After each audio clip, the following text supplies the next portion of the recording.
Muito bem. Doutor Manuel Costa Neto, jurista, especialista na área do direito criminal.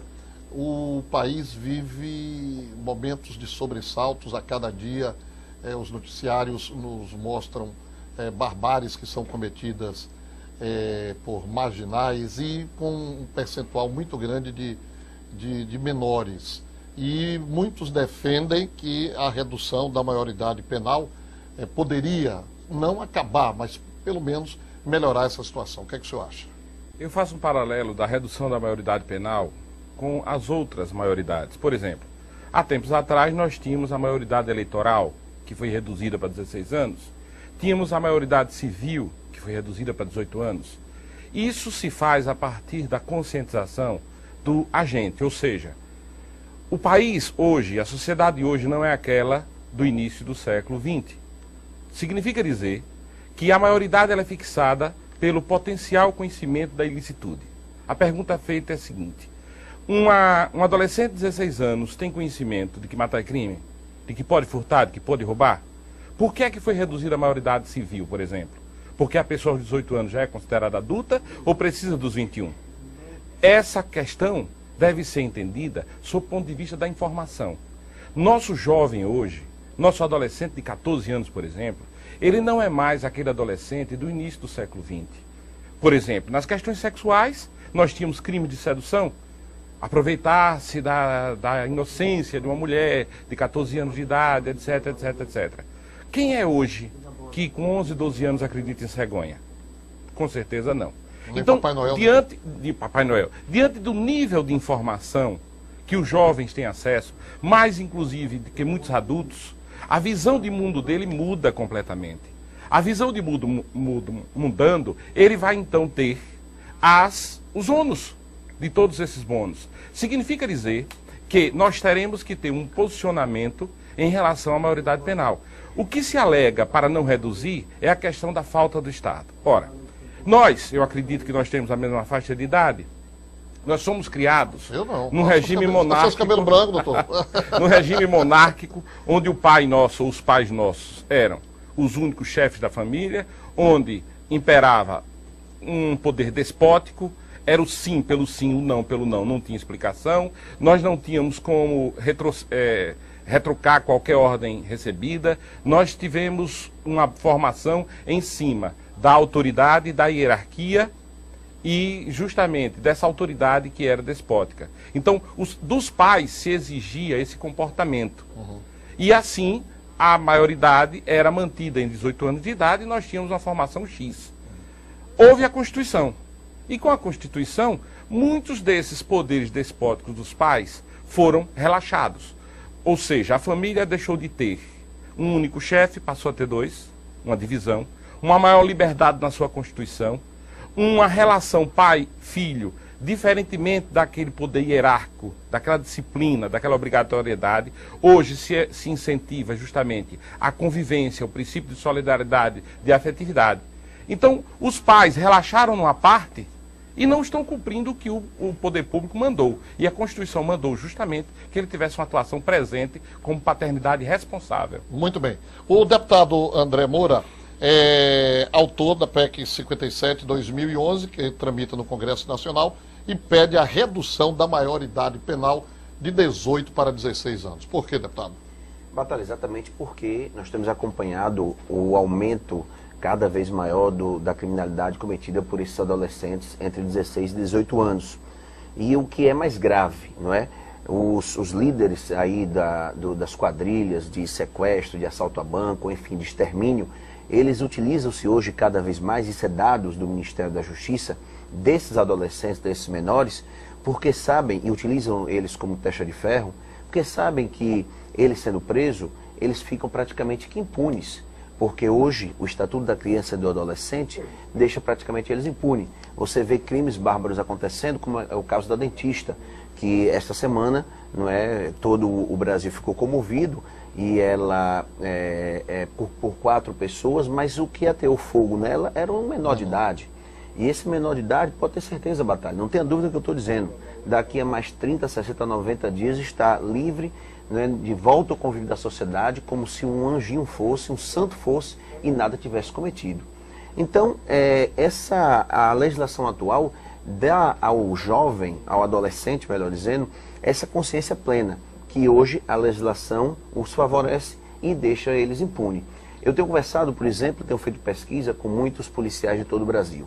E o que eles mais nos dizem é o seguinte: deputado, para nós é um desestímulo prender um menor desse. Porque quando a gente prende ele, a primeira coisa que ele diz: olha, não toque em mim, eu sou de menor, a lei me protege. Sexta-feira, Batalha, em Pirambu, a polícia, já há uns 15 dias estava lá em Pirambu e fez uma prisão de um grupo que estava lá fazendo o tráfico de droga na cidade de Pirambu. E o líder é um menor de 16 anos de idade. Todos os outros 4 presos foram levados, transportados no Camburão para Aracaju. Um menor, que era o líder de 16 anos, veio no carro do Conselho Tutelar, que não poderia vir no carro do Camburão e nem algemado. Então isso é um absurdo. Então a população brasileira hoje está cada vez mais consciente. Nós sabemos que a redução da maioridade penal por si só não se resolve o problema. Mas nós não podemos mais viver como na década de 70, quando os primeiros projetos, igual ao nosso, semelhantes ao nosso, tramitaram na Câmara Federal, quando ali dizia-se que nós tínhamos que primeiro encontrar um nível de educação de excelência, oportunidade de geração de emprego e renda para todos os adolescentes, para depois se pensar em reduzir a maioridade penal. E aí eu lhe pergunto, até quando nós vamos viver assim?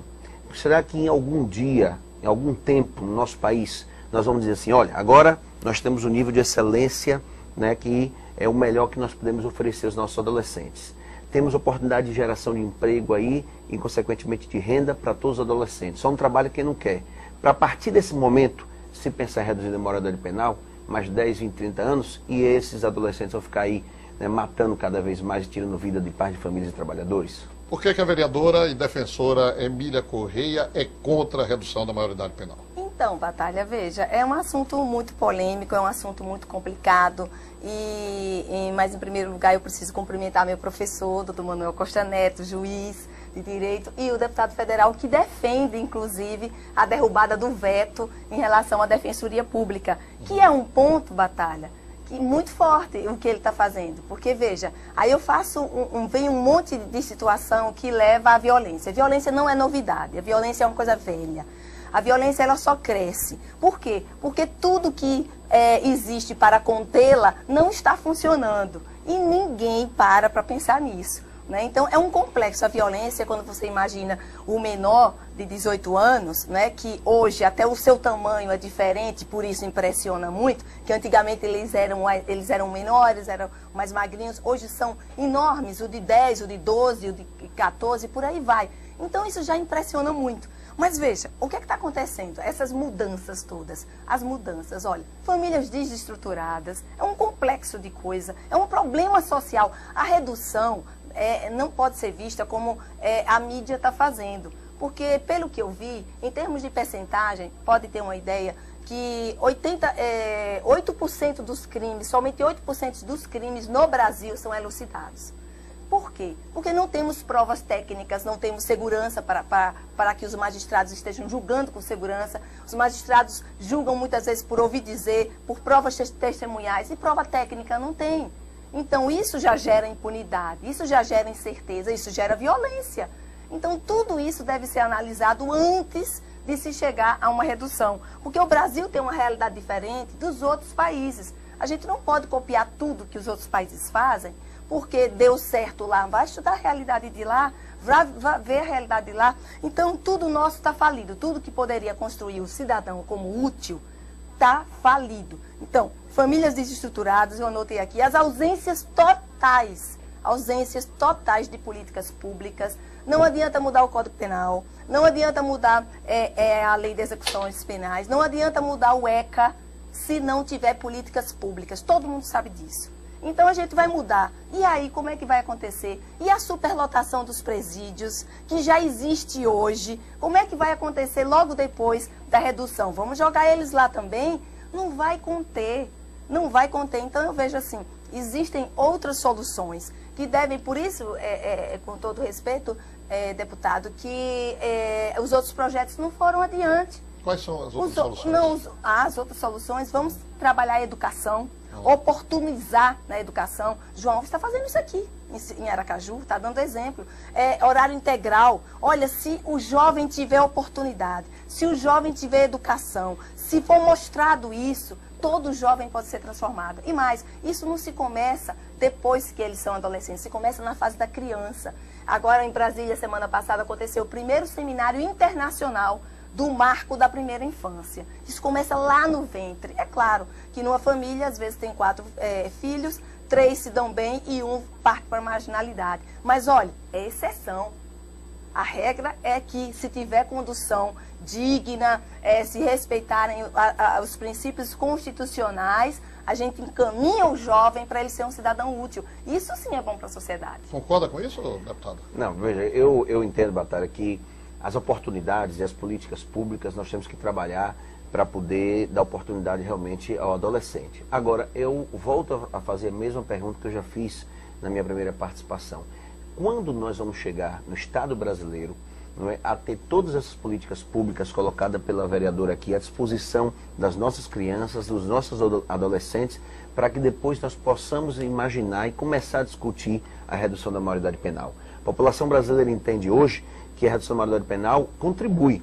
As próprias pesquisas de opinião pública, para você ter uma ideia, Batalha, o Senado Federal formou um grupo de notáveis para discutir a reforma do Código de Processo Penal e encomendou uma pesquisa a nível nacional para que a população pudesse sugerir quais os pontos que deveriam estar lá no Código de Processo Penal. E 83% dos entrevistados no Brasil colocou como prioridade a redução da maioridade penal. Resolve o problema? Não, mas ajuda e muito. Essa questão dos presídios é uma outra realidade, sabemos que é uma discussão bem mais ampla.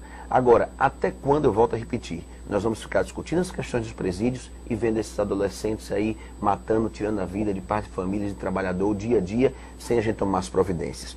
Nesta feita, a Câmara Federal, nesse exato momento, eu poderia lhe garantir aqui, a você, a vereadora, ao Manuel e as pessoas que estão nos acompanhando, que a Câmara Federal agora, ela começa a discutir, não é, com mais agilidade a questão da redução da maioridade penal. A nossa PEC, por exemplo, 57, juntamente com o nosso projeto de decreto legislativo, vai agora para uma subcomissão, na Comissão de Constituição e Justiça, criada, não é, depois do entendimento de líderes partidários, para discutir a nossa PEC, dando prioridade na discussão, coisa que a gente nunca viu antes na Câmara Federal. Então, é a sociedade que está realmente alerta e hoje é um clamor da população brasileira. Doutor Manuel Costa Neto, o que você achou da opinião da vereadora e defensora Emília Corrêa? Com todo respeito. Nós temos tempo para esperarmos toda essa mudança, com todo respeito, e tal. Com todo respeito à minha querida Emília, volto a repetir. Era boa aluna?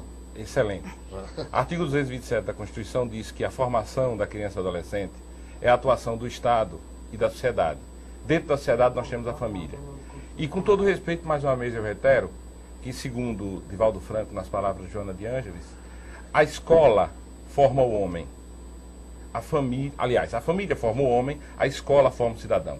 Há uma confusão entre o que seja educação doméstica e educação pedagógica. O que está faltando não é a educação pedagógica somente, mas sim principalmente a educação familiar. Nós temos que impor limites na criação. Ou seja, quem foi que me ensinou a respeitar as pessoas mais velhas? Meu pai e minha mãe. Por isso eu nunca precisei de estatuto do idoso. Por que é que eu sou agora obrigado a respeitar o professor, como existe agora uma lei em tramitação na Câmara, para poder se respeitar o professor? Por que o estatuto da diversidade sexual? Porque as crianças, os adolescentes e os jovens não respeitam as orientações sexuais. Por que o estatuto da diversidade racial? Porque as pessoas não estão sabendo respeitar a diversidade da cor da pele. Daqui a pouco, nós vamos precisar também de estatuto da proteção do gordo, do magro, do feio, porque as pessoas não aprendem a respeitar. Na verdade, a escola maior nossa é naquela formação da personalidade, que é justamente a família. Muito bem, eu vou chamar um rápido intervalo comercial e retorno, continuando aqui, esse debate sobre a redução da maioridade penal. 2 minutos. Muito bem, voltamos aqui a conversar com a defensora e vereadora Emília Corrêa, deputado André Moura e com o juiz Manuel Costa Neto, porque nós estamos debatendo aqui um assunto que hoje é a preocupação de todas as famílias do país, principalmente quando a gente vira a semana, final de semana, com aquela tragédia, aquela covardia, aquele crime bárbaro cometido contra uma dentista em São Paulo, onde o A primeira coisa que me revolta é quando chama, como é? Menor infrator, né? É marginal, vagabundo, bandido. Ah, menor infrator. Em confronto com a lei. Em confronto com a lei. Eu passei sexta-feira, 3 horas da tarde, mais ou menos, ali próximo à Fanese, não, Pio Décimo, né? Aí viu a loucura lá, carro do choque, diabo quatro. Aí quando eu olhei em cima do telhado, os menores infratores lá do Senan, jogando as telhas embaixo. Eu já disse aqui qual seria a minha atitude. Ah, tocou fogo em colchão, vai dormir no chão duro. Ah, destelhou o presídio, vai ficar debaixo de chuva e sol. Era. Agora, depois que inventaram aí um tal de Comissão de Direitos Humanos, aí virou desgraceira no caminho da feira.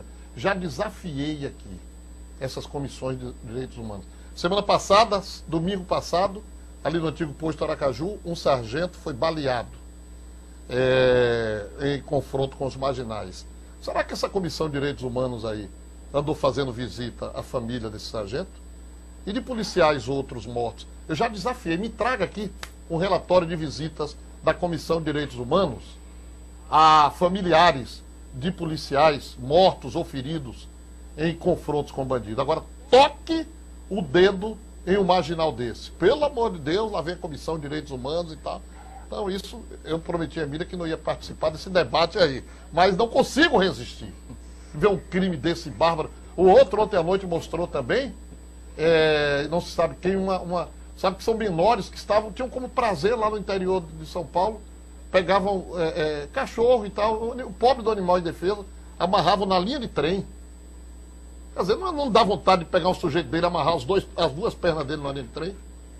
É só o que dá vontade de fazer. Lei de talião, olho por olho, dente por dente. Desculpe, viu, Emília, mas essa é a minha opinião. O que é que se fazer, com um elemento desse? Um elemento como, por exemplo, aquele maníaco do parque, você lembra-se, né? Que ele pedia, pelo amor de Deus, que não fosse solto, senão ia cometer de novo os mesmos crimes. Um que eu comentei com você a semana passada, que eu vi na TV Record, menor também, estava encoberto, tal, para não ser reconhecido. Ele dizia, não, quando eu for solto, eu vou para a rua novamente, vou matar, vou fazer, vou acontecer. Não, André, então, me diga, me dê uma solução. Batalha, vamos voltar lá para aquele crime lá da Daniela Pérez. Sim. Que teve aquela comoção toda, porque a mídia hoje, ela faz o que ela quiser, Batalha. Ela faz o que ela quiser, ela transforma um violento em anjo, um anjo em violento, ela faz o que ela quiser, não tem defesa, é impressionante. Vamos voltar lá para Daniela Pérez. Por conta daquela comoção toda, o que é que aconteceu? A lei dos crimes hediondos. De lá para cá, a violência diminuiu? Aumentou-se? Não diminuiu, ela só fez aumentar. É porque não adianta essa questão, por exemplo. Primeiro, é importante que se tenha certeza da punição.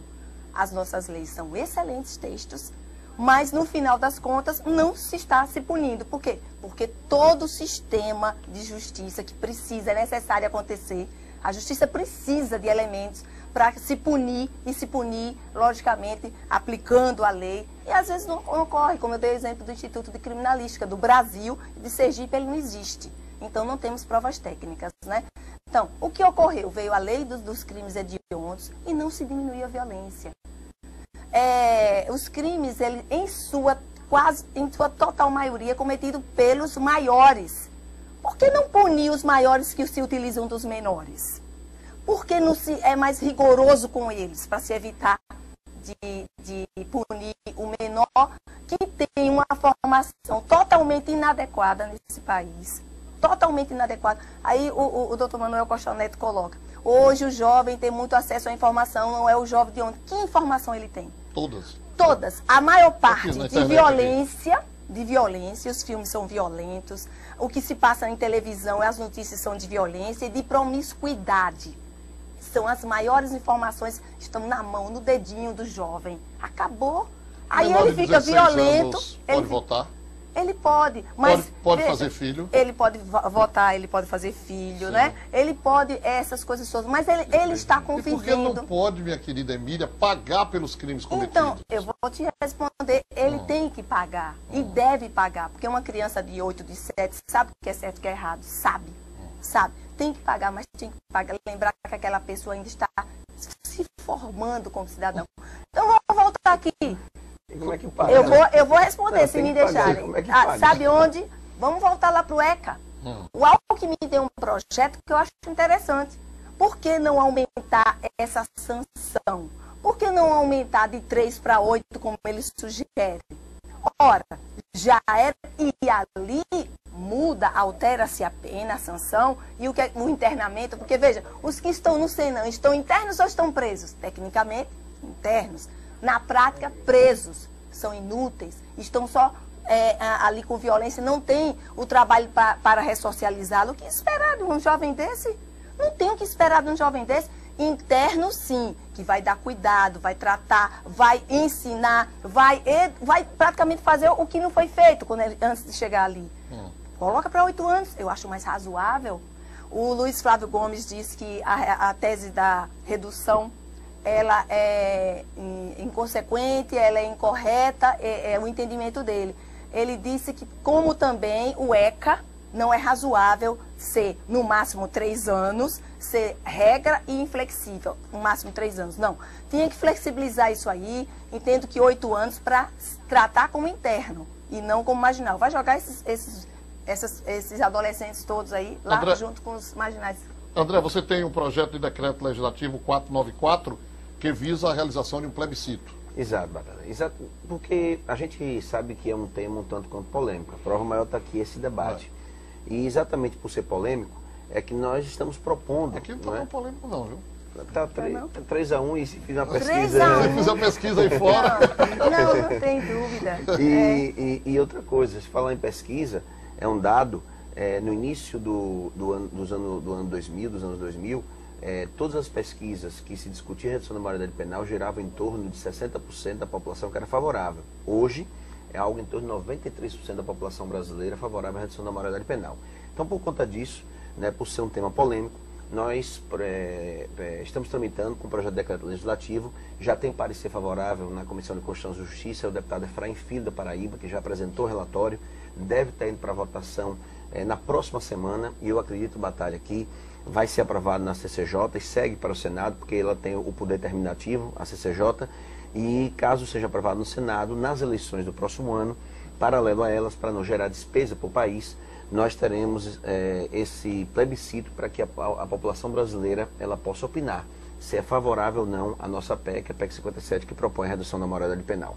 Eu queria, Batalha, você falou aí da questão dessas comissões que existem nos estados de direitos humanos.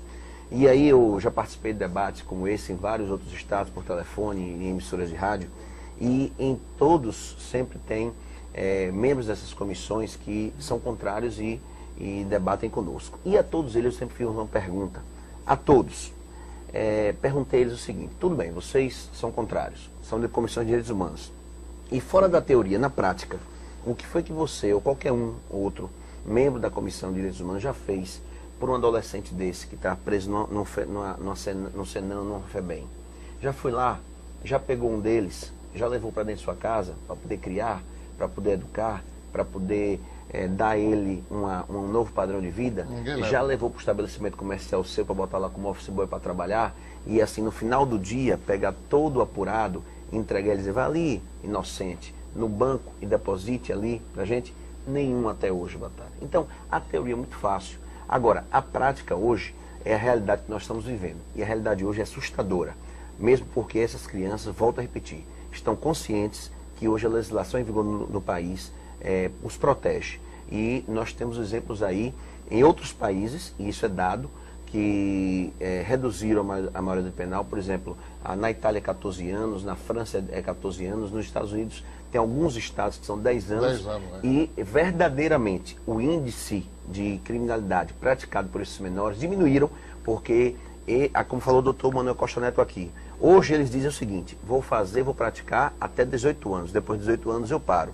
Então é necessário reduzir para que a gente possa dar limites. Do mesmo jeito que o adolescente de 16 anos tem o direito de votar e decidir o destino de um município, de um estado de uma nação, como você falou, de se emancipar do for, de casar, de constituir empresa e tudo isso, é necessário também que ele tenha as obrigações e os limites dados por lei. Muito bem. Dentro do mesmo tema, doutor Costa Neto, mas só fugindo um pouquinho, o nosso Código Penal também não é muito brando. Você vê, a população brasileira viu com indignação o resultado daquele julgamento de Bruno, goleiro do Flamengo, né, que pegou 22 anos de cadeia, com atenuantes cai mais, 1/3 da pena, aí daqui a pouco mais 3 anos por bom comportamento, daqui a 2 anos e meio ele pode estar solto. Veja bem, o Código Penal é de 1940, está passando por uma reformulação, outro código está sendo elaborado, e a sociedade, ela clama por leis mais duras, porém, para passarmos por isso é necessário que aqueles incidentes da execução da pena, ou seja, todos aqueles benefícios que os condenados tenham, eles estão cada vez mais sendo ampliados. Por exemplo, quem é condenado até 4 anos de reclusão, por exemplo, não vai mais para a cadeia. Só vai para o semiaberto de 4 a 8 e de 8 em diante para o fechado. Então, vejam que o problema não está no Código Penal, mas na forma do cumprimento da pena em virtude da superlotação dos estabelecimentos penais. No caso dos menores, nós teríamos um limite. No caso específico, aí eu que trabalho com crianças e adolescentes, eu vejo aquilo que o deputado André acabou de dizer. Com 16, 17 eles aprontam. Eu vou aprontar até os 18, porque após os 18 o bicho pega. Ele tem potencial conhecimento de ilicitude, ele sabe ciência e conscientemente tudo que pratica, e o pior, ele na execução do delito, ele é muito mais cruel com a vítima do que os maiores de idade. Isso é que é estarrecedor. Se ele tiver que violentar, ele violenta com crueldade. Se ele tiver que matar, ele usa meios insidiosos e cruéis. Muito bem. É o caso que nós vimos, inclusive o psicólogo falou ontem, após a matéria, se menores têm a coragem de fazer o que estavam fazendo no interior de São Paulo, amarrando cachorros em linhas de trem, amanhã depois o que é que eles não farão como adulto, né? Vamos a um intervalo comercial e voltamos já já. Muito bem, voltamos aqui com o Batalha na TV. Sandro, me fecha aqui. Mais uma vez eu quero mostrar isso aqui para quem não acompanhou a abertura do programa. Tragédia anunciada. Hoje, mais uma vez, a ADEMA negou a licença ambiental para a obra de contenção da 13 de julho. Secretário Genival Nunes, Deus que nos livre, se isso vier a ocorrer, será que o senhor terá como colocar a sua cabeça no travesseiro e dormir tranquilo?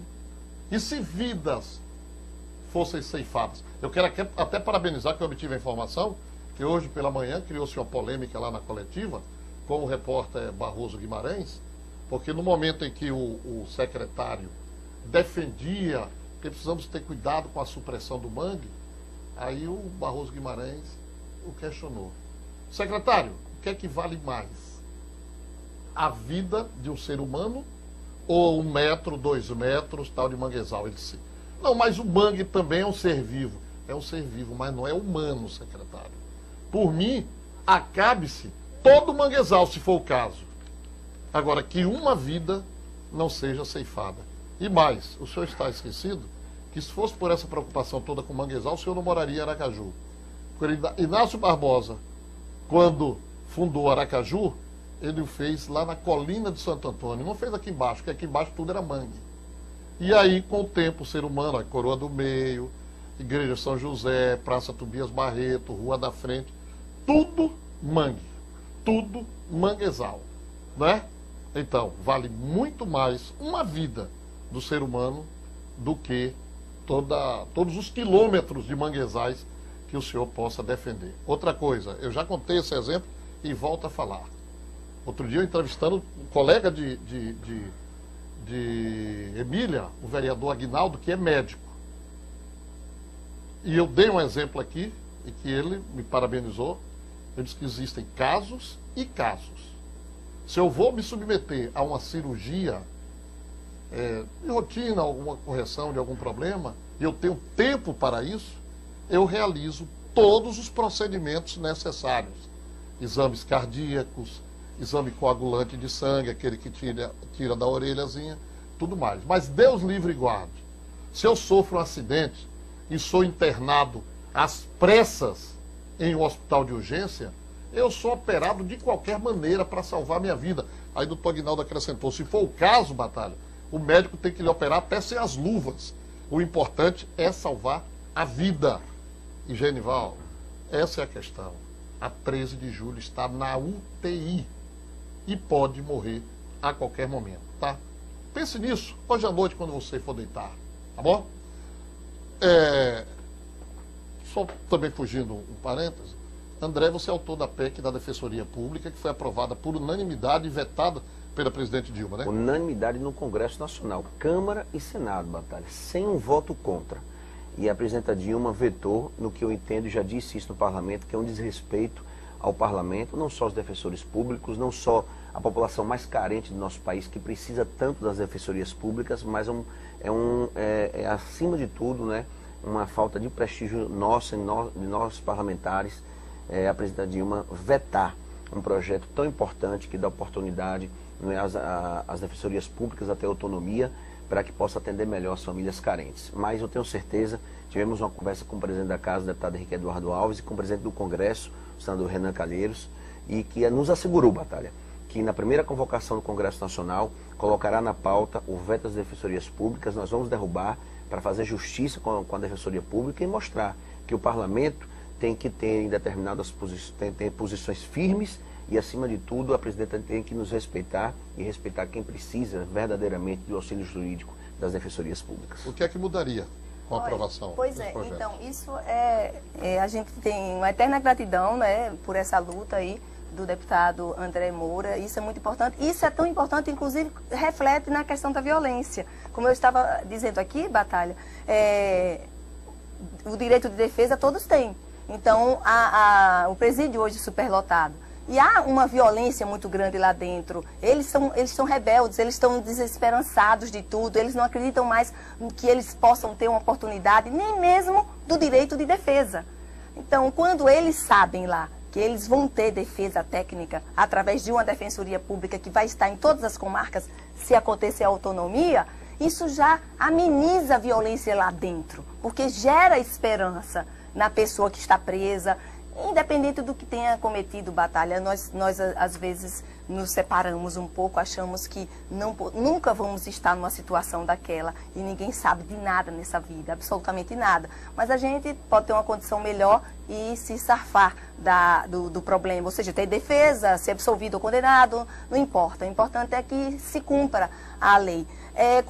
Agora voltando aqui ao ponto, quando o doutor Manuel diz o seguinte: não podemos esperar as excelências acontecerem nos sistemas ou na educação e tudo, porque senão nunca vai acontecer. Não, nós não queremos excelência, nós queremos que aconteça alguma coisa nisso. Nem isso acontece. Ou seja, o poder público falha e parte para cima de uma situação dessa, né? E se imagina, a população brasileira toda a favor. Hoje, como política também, viu, deputado, para mim, seria... Por que ela está defendendo uma coisa? Ela está andando na contramão, quem sabe, dos votos dela, né? Uma mulher dessa aí pensa em...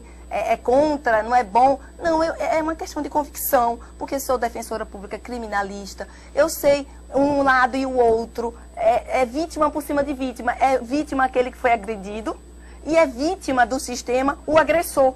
Todos eles são vítimas, entende? Então, a gente sente isso no dia a dia, a gente está perto das famílias, né, que perderam seus filhos porque estão presos e talvez não voltem mais. E também estamos perto das famílias que perderam porque se foram com a morte daquele que agrediu. Então, são muitos fatores, Batalha, que a gente tem que refletir. Se me permite, aquilo que você falou e que a vereadora está colocando agora, a questão da vítima, que é vítima por cima de vítima. Mas eu lhe pergunto, que você me diga, o doutor Manuel Costa Neto, que tem um conhecimento maior, uma só lei existente no país que protege a vítima, não é? Porque você vê aí muitos pais de família, trabalhadores que são assassinados brutalmente. O assassino, quando está preso e ele contribuiu com a Previdência Social, enquanto ele estiver preso, se ele passa lá 20, 30 anos preso, se eu estiver errado, doutor Manuel, me corrija, por favor. Ele tem direito, a sua família, ao auxílio reclusão, Exato. Que, se me falha a memória, hoje é de R$ 927. E para a família da vítima? Então, a família da vítima tem o que tipo de assistência do Estado? Então, para que a gente possa diminuir o número de vítimas, nós temos que ter leis mais rígidas.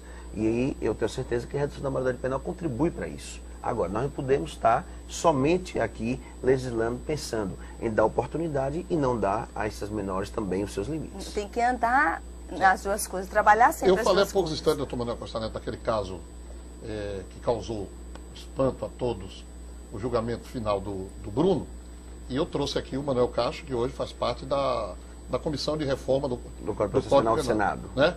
Do Senado. E ele defende a diferenciação no julgamento da pena. Né? Penas e penas. Existem os crimes hediondos, como Emília já ocorreu, mas ele disse que a questão dessa do Bruno, até pelos requintes de perversidade e tal, deveria ter um tipo de diferenciação na lei específica. O que é que o senhor acha? Eu acho que é o seguinte, antigamente nós não tínhamos diferença entre réu e corréu, como não temos até hoje. Mas temos diferença entre réu e corréu e partícipe. No caso específico de Bruno, nós não identificamos nenhum caso de partícipe. Na verdade, para a formulação da pena, o artigo 59 do Código Penal, o juiz tem que, para a fixação da pena base, levar em conta todos os antecedentes, toda a vida, toda a personalidade do indivíduo. Então, na especificação, na individualização da pena, todos os elementos são examinados pelo juiz. Veja, de forma precária, porque a informação que ele tem é pouca em relação aos autos, e ele não é um técnico de sociologia, de toxicologia, ele não é um técnico de pedagogia, mas é a sua visão como sendo o perito dos peritos, o perito peritório.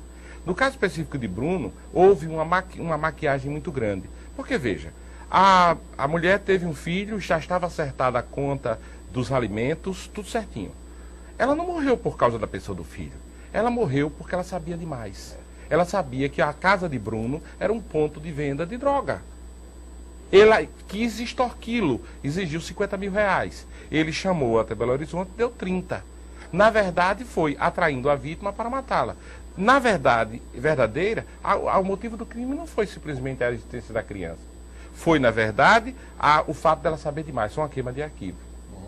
Muito bem. Eu vou chamar o último intervalo, volto para concluir o programa. E aí eu vou deixar já no computador de cada um aqui o pensamento para a seguinte resposta. Pena de morte. Doutor Manuel seria a favor? O deputado André seria a favor? Emília, pelo que já postou aqui, eu tenho absoluta certeza que não, independentemente do tipo do crime ou não. Vamos ao intervalo, 2 minutos.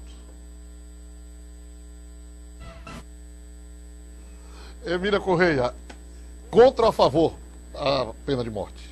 O que dá para entender? Eu sou contra a pena de morte, claro. O Brasil não está preparado para isso, de forma alguma. Não está preparado nem para a redução, quanto mais para a pena de morte. Então tem que se observar muito. Batalha, outra coisa em relação a tudo o que foi dito aqui, uma das coisas e de bandeiras que nós poderíamos estar levantando seria uma bandeira contra o tráfico.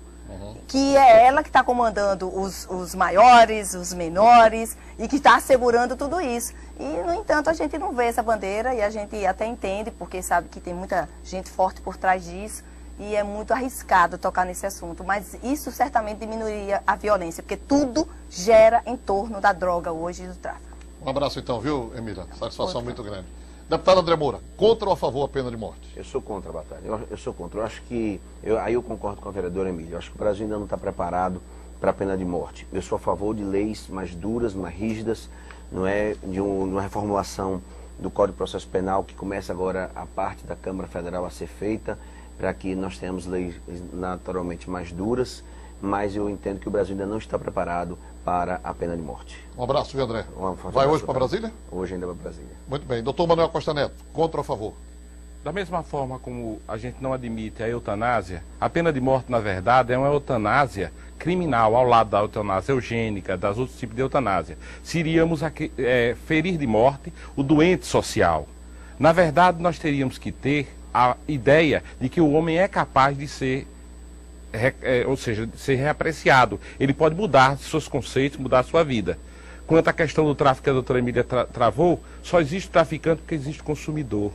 E o traficante, ele é fabricado pelo consumidor. E o consumidor, quem fabrica é a família. Da mesma forma que quem fabrica o pedófilo é a família, quem fabrica o estuprador é a família. Então, é na família que a gente tem que voltar nossos olhos. Muito bem. Doutor Manuel Costa Neto, muito obrigado também pela sua presença, tá?